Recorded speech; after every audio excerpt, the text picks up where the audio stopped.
हे बघा एकसारखी. आणि जी आपण ही पट्टी आहे का हिला इकडून हात शिलाई करून घ्यायची नंतर, आणि मग ही किनारीची बी शिलाई आहे ना ती खोलून टाकायची, तेव्हा फायनल लुक कळेल त्याचंवालं. आणि आता हे बघा हे कसं दिसतं सांगा आता मला.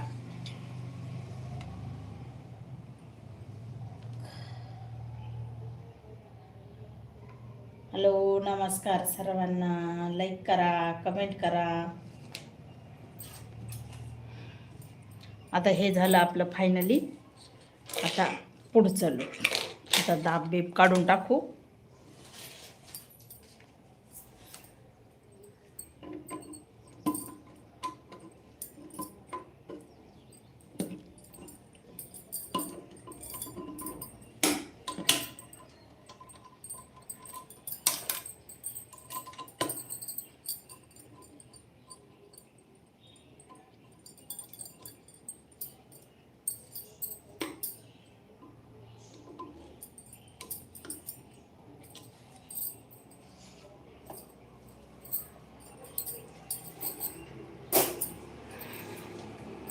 कसं झालं फायनल लुक मला सांगा आता. आणि एवढं ते स्टोनची ना हे